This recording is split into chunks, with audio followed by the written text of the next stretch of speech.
Assalamualaikum warahmatullahi wabarakatuh. Bismillahirrahmanirrahim. Alhamdulillah.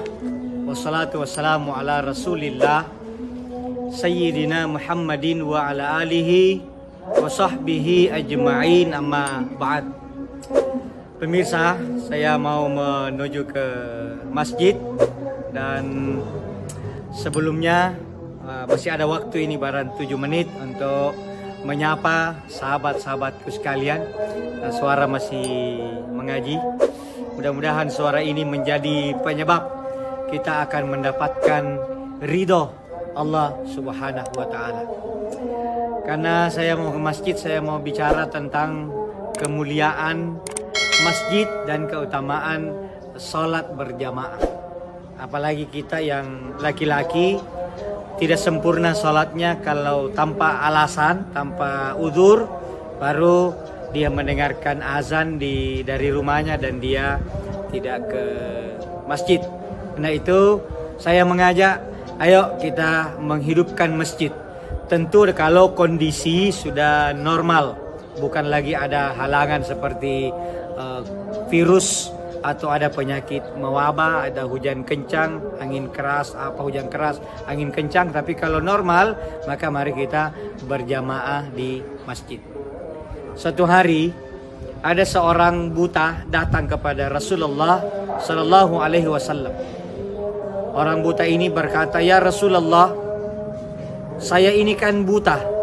Kata Nabi, "Iya, ku tahu ji, kan kita berteman ini. Terus apa masalahnya, Pak?" Kata sahabat itu, "Ya Rasul, saya buta.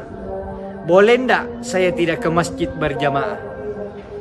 Nabi menjawab, "Kenapa bertanya seperti itu? Apa masalahnya?" Dia bilang, "Kan saya buta. Kadang-kadang saya mau ke masjid, ndak ada tongkat. Kadang-kadang anak saya juga tidak ada. Bolehkah saya tinggal di rumah ya Rasulullah?" Kata Nabi, "Boleh. Allah Maha tahu kemampuanmu, Allah Maha tahu keadaan kita." Berangkatlah orang buta dengan senang hati, dapat diskon, boleh tidak ke masjid. Belum jauh orang buta ini berjalan, turunlah Jibril memberi teguran. Salah satu sifatnya Nabi adalah maksum. Kalau beliau ada khilaf, langsung dapat teguran dari Allah Subhanahu wa Ta'ala. Kata Jibril, "Muhammad, keliru caramu memberikan penjelasan. Jadi yang benar seperti apa?" Begini.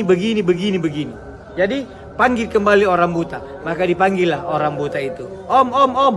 Ya, Om But, ke sini." Baliklah orang buta dengan tongkatnya.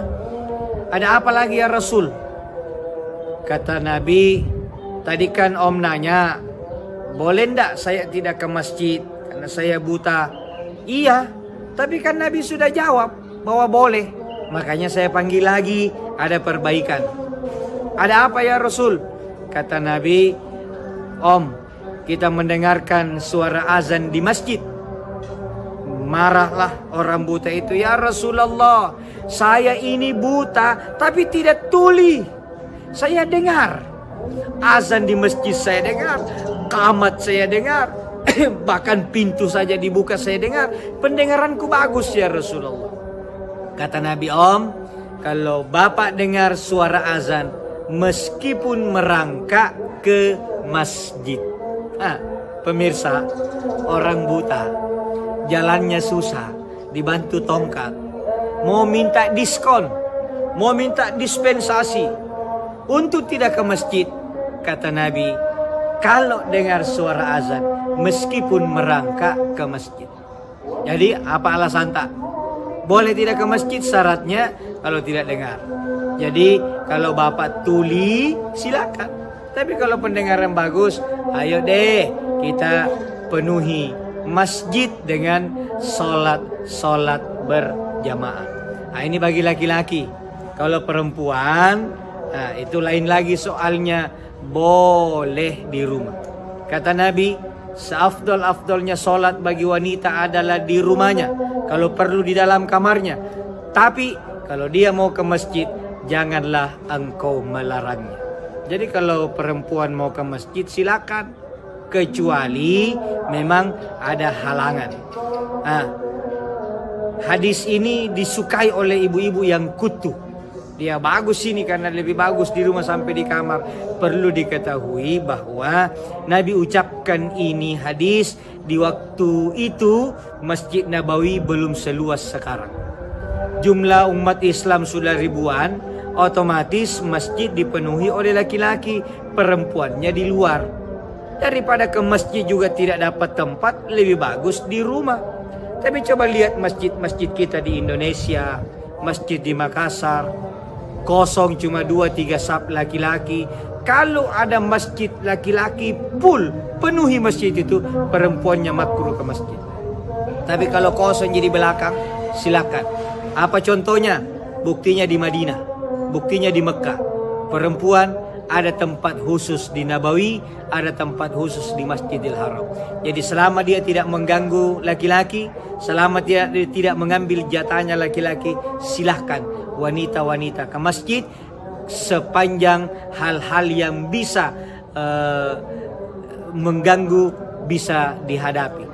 Kalau perempuannya masih muda, jangan bagi dulu ke masjid. Adik-adik, anandaku semua gadis-gadis di rumah lah. Kenapa? Jangan sampai dalam perjalanan ke masjid ada yang ganggu iki. Ada laki-laki yang sweet, marah orang tua, bertengkar lagi. Tapi kalau nenek-nenek, siapa mau ganggu iki? Kenapa tidak ke masjid, Nek? Ada anak muda kuliah di situ, nanti nak ganggu kak. Oh, anak muda buta warna itu kalau kita nak ganggu. Jadi nenek-nenek ke masjid. Suami istri kalau sama jadi suami tak ke masjid. Anak-anak gadis kalau sama jadi bapak sama mata, silahkan ke masjid. Selama masjidnya memungkinkan. Full laki-laki, ibu-ibu di rumah. Kosong dari laki-laki, ibu-ibu ke masjid. Jadi ayo kita makmurkan masjid. Selesai Ramadan ini, kalau virus corona sudah berlalu, kita penuhi masjid dengan sholat berjamaah. Semoga ada manfaatnya. Saya Asar Tamanggo, manusia biasa. Mohon maaf atas segala kekurangan. Wallahul muwaffiq ila aqwamit thoriq. Wassalamualaikum warahmatullahi wabarakatuh.